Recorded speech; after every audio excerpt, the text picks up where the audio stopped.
Здравствуйте, на телеканале «Новый век» программа «Вызов 112», в студии Сергей Хайдаров.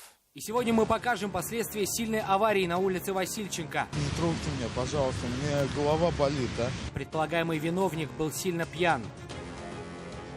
Расскажем, где молодой человек прятал больше килограмма синтетических наркотиков. У меня хранится где-то 900 грамм наркотических веществ. И как у 19-летнего казанца средь бела дня требовали десятки тысяч рублей. Это и не только. Прямо сейчас. Остановился на запрещающий сигнал светофора и стал пешеходом. Крупная авария произошла сегодня на улице Васильченко в Казани.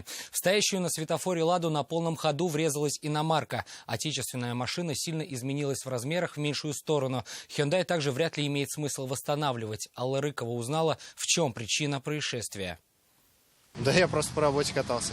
Поездка по работе превратила водителя «Лады» 15-й модели в пешехода. Он остановился, подчиняясь красному сигналу светофора. Вдруг сильный грохот, машину отбросило вперед и развернуло на 180 градусов. Вышел, посмотрел на остатки автомобиля и понял – родился в рубашке. Влетел, просто влетел. Вы на красном стояли? На красном стоял, он влетел. По словам водителя «Лады», скорость иномарки была гораздо выше максимально допустимых в городе 60 км в час. Считают, что повреждения автомобилей это наглядно подтверждают. К счастью, в обеих машинах не было пассажиров. Водитель «Лады» отделался ушибом ноги, а вот мужчина, сидевший за рулем «Hyundai», вообще еле передвигался. Но это не помешало ему уходить от ответов.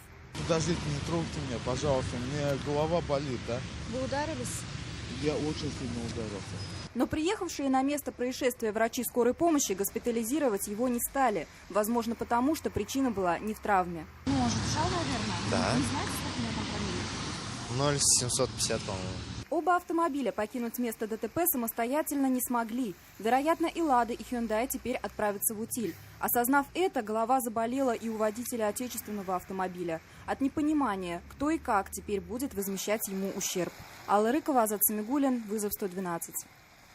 В Муслюмовском районе Татарстана Нива вылетела в кювет и перевернулась. Погибли 2 человека. Все случилось на 10-м километре трассы Муслюмова-Новая Саитова. По предварительной версии, 31-летний водитель не справился с управлением на скользкой дороге. Оба пассажира погибли на месте. Сам водитель был госпитализирован с многочисленными травмами, в том числе с переломом нескольких ребер. Разбросала на все 4 полосы. 2 аварии произошли минувшим вечером на улице Арбузова. Первое ДТП произошло между «Ладой Приора» и Hyundai Getz. Позже в считанных метрах столкнулись еще 2 отечественных автомобиля. В результате столкновений машины заняли несколько полос и сильно затруднили движение всего потока. Освободить дорогу поспешили сотрудники ГИБДД. Алина Бережная продолжит. Ну вот я ехал по своей полосе, резко перестроились. Водитель «Лады Приора», ехавший с прицепом, рассказал, что двигался по среднему ряду, пока на его полосу с правой стороны не заглянули нежданные гости. Уйти от удара уже не было возможности. Она просто подрезала меня.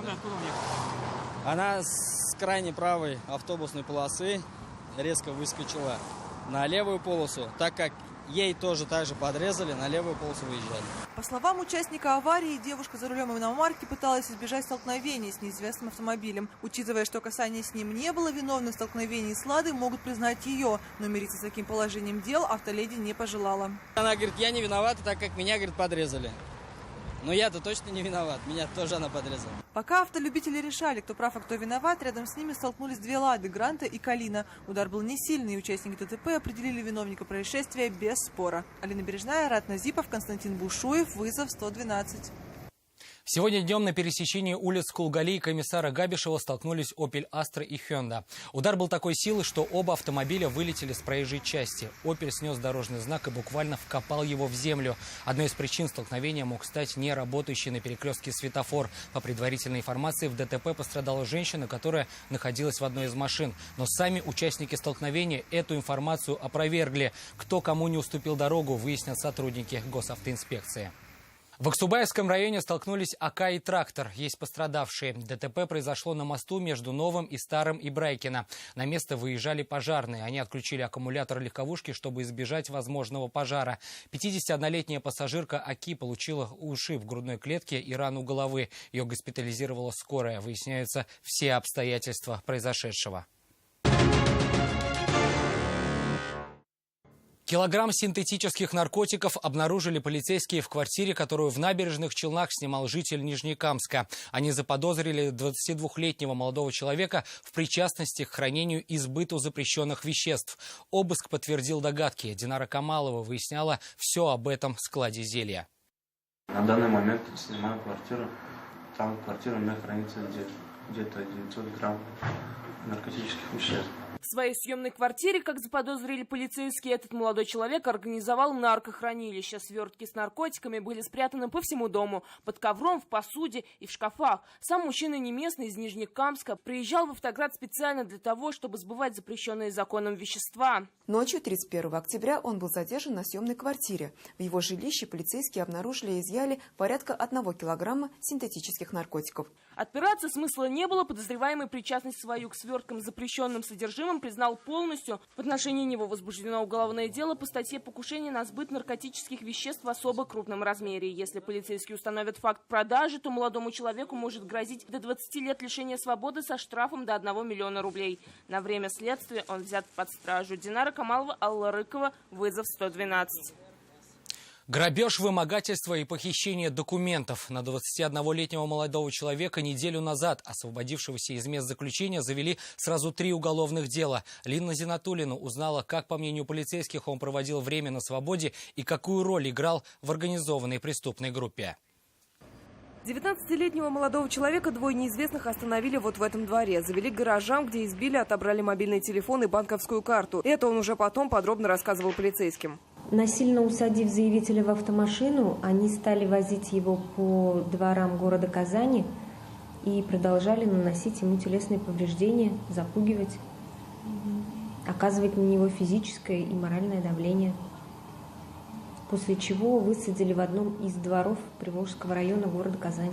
Цель была единственная. Вероятно, хотели превратить молодого человека в источник постоянного дохода. Но в тот раз, как установили стражи порядка, они требовали с него 40 тысяч рублей.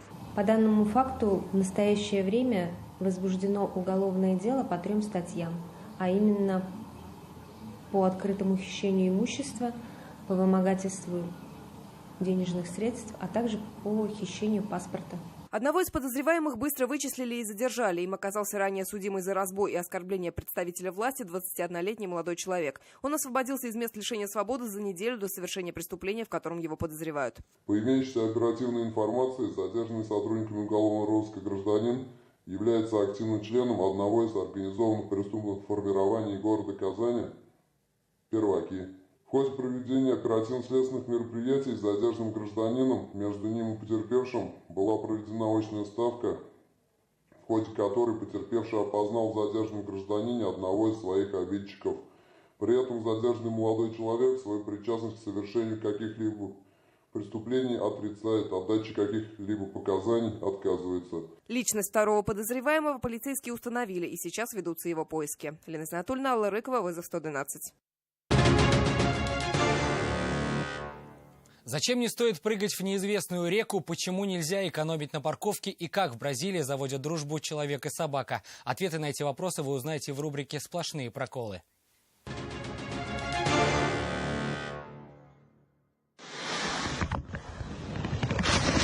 Едва не совершил свой последний прыжок в жизни, 20-летний экстремал решил исполнить различные трюки на реке, пока не столкнулся с водным обитателем. Чтобы не стать обедом крокодила, молодой человек поспешил вылезти на берег. Погружаться в воду снова он больше не захотел.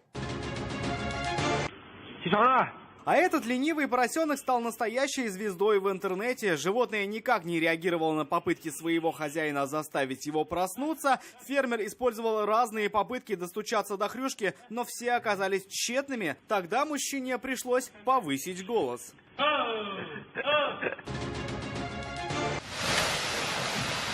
Парковка ценою в автомобиль. Владелец этой машины решил сэкономить деньги на стоянке и оставил свой транспорт на берегу залива. Вернувшись через 4 часа, он обнаружил весьма грустную картину. Автомобиль медленно, но верно скрывался под водой. Позже железного утопленника отбуксировали на сушу. Любовь с первого взгляда. В Бразилии бродячий пес, перепутав сидящего мужчину с пожарным гидрантом, справил на него нужду. Тот от такой наглости разозлился и пытался ударить собаку. Впрочем, история имела счастливый конец. На следующий день мужчина отыскал своего обидчика и приютил его у себя. Рамиль Шайдуллин, «Вызов 112». Это все, о чем мы успели вам рассказать. В студии был Сергей Хайдаров. До встречи и не бросайте вызов судьбе. Вдруг она его примет.